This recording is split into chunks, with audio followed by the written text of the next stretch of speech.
Today's day 2 of retracing the father-son trip that I took back to my dad's roots back in the fall of 2015. So just to kind of give you a recap, yesterday, Monday the 27th, left Dallas-Fort Worth, got into Fort Smith, did a little clip there in Oak Cemetery in Fort Smith. And then after I shut it down, I drove up through the cemetery because my dad always wanted to take a final tour around all the cemeteries or the high school or the towns he grew up or the towns he visited. And so, like we did 10 years ago, I was about to make my way around the park, the cemetery, before I jump on the interstate and head to Little Rock. I thought I might go up and take a look at what was once a weathered red brick maintenance shed. And that's where I met the burly man that gave me the map to where we would find the grave sites, again, 10 years ago.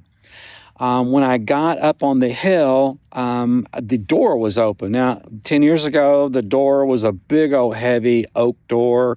They've replaced it with a metal door. The actual office was open. And so I was just sitting there just kind of contemplating, do I go in? Do I not go in? There's not really a reason for me to go in. Again, I'm kind of looking over the grounds of like, what road am I going to take to make the tour and come around? And then I'm thinking, how am I going to find Interstate 40 so I can get on Interstate 40 and head east to Little Rock? And the guy walks out and, I said, are you the caretaker? And he goes, I am. He goes, my name's Chad. My name's Wells. And we struck up a conversation. And I was talking about the book. And I took about 5-6 books with me in case I met strangers or met somebody on the road that, hey, I think I might like to read your book. Here you go. And so I brought 5 or 6 with me. And we were talking about the book and how I put the book together based on the trip and the road trip and taking my dad back to his roots. And he goes, wow, I'd like to have a book. And he goes, how can I find it? I said, heck, I'll just give you one of mine. And he goes, well, I won't take it unless you sign it. I was like, okay, I'll sign it. It's not that big a deal for me. Maybe for other authors, it's a big deal. And it's something I don't want to dishonor them and poo-poo on them, but for me, it's never about signing a book. So he said, follow me into the office. So when I walked in the office, I said, well, 10 years ago, they had wood floors, had piney wood floors. Now you got tile. They brought a wall in. This wall was not here. There were shovels and pickaxes in this corner. There was a big oak desk and one of those big old oak chairs on casters like you'd see in a library or in a courthouse, and it's been replaced with, he had like a little rinky-dinky chair. And he sits in the chair and pulls around, and I'm signing the book. And I said, well, tell me, I got a few minutes, tell me about your father. And he started sharing with me how good a relationship he is with his father. He said, my father's kind of old now. He's 63. And I went, dude, I'm 64. Come on, man. Got me some slack. We laughed. And I don't want to go into a lot of the details. That's not fair to him. But he's got a great relationship with his dad. And that means the world to him. And that means the world to me. He's got some broken relationships with his kids that he shared. And again, I don't want to uncover that, dishonor him by doing that. But he said, well, I have to have my girlfriend read to me because I have dyslexia. And I said, well, have you ever been prayed about that? And he goes, no. I said, do you feel like God talks to you? He goes, oh, no, God doesn't. I don't hear God talk to me. I went, you've come to the right place. So he took off his hat. I think it was like one of those John Deere tractor hats, but it could have been something else. And he was so sweet. He kept calling me sir. Yes, sir. No, sir. I'm like, quit calling me sir. You're making me feel old.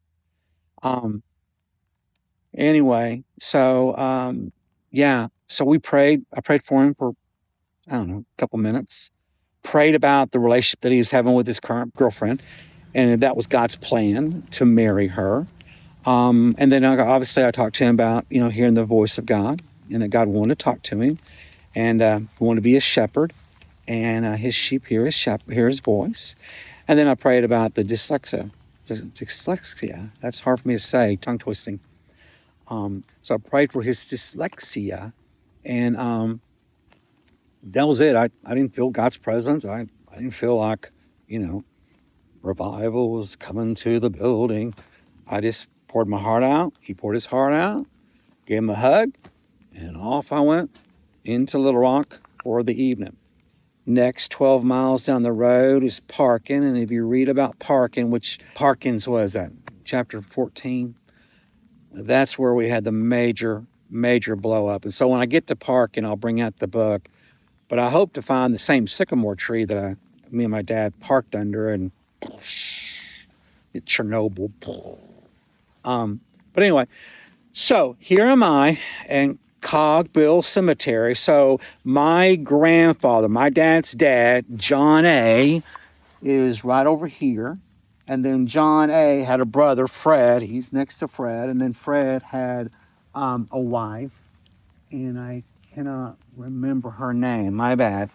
And then John A. So there's another John A. All right. So there's John A., the dad. John A. is my dad's dad. And then Fred had a son who he named John A. And John A. was my dad's cousin. And you'll hear more about him in a few minutes when I get to Parkin. Super cool guy. And super cool encounter 4 years ago.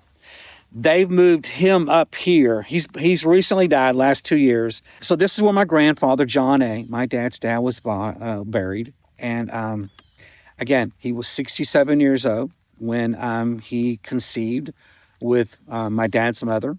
And he would die 3 years later to what we believe is some kind of stomach cancer. So my dad's 3 years old and now without a father. And so you read about, throughout the whole book, you've read about my dad and his struggles about having no dad, growing up in the Depression. And, we'll talk more about that when I get to Rosedale, which will be later in the day. So today, I gotta give props to my good dear friend, Drew Richards. I had lunch with him a couple months ago. And I was telling him about, hey, I've written these clips, just haven't found the right venue.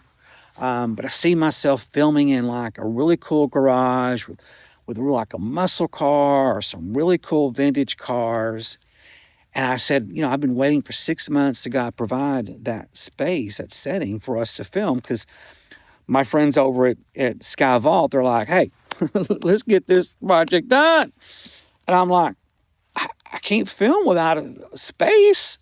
And I can go to any Airbnb or Verbo or, some transmission garage place. Hey, can I borrow your space for a couple hours? But no, I felt like I was supposed to wait on God. And then out of the blue, God provides me just a precious man. And he says, hey, you use my garage. I'll move my vintage Porsches around and you can film there. So anyway, I'm telling Drew about my plan. The plan is A plus B equals C. Well, A hadn't met B yet. So I'm telling him about the 10-year reunion coming up, or 10-year anniversary coming up, and I was going to retrace the trip. He goes, dude, you got to film it. And I was like, hell no. Hail for all my believer friends. Hell no. No. Do I look like somebody that goes off and just films and does selfies? No, I ain't doing it. He goes, I'm telling you, people will follow you. They'll love the idea of you retracing your trip. It'll be raw, it'll be authentic. There'll be no lights and cameras. It's just your iPhone on a tripod. No. Well, here I am, 2 months later, doing the very thing my friend Drew told me I should be doing. Thanks, Drew. Love you. Anyway, so not much else to add here at Cogbill. This is the majority of my dad's family's lineage. They're buried here in Wynn. Wynn, this cemetery is over 150 years old.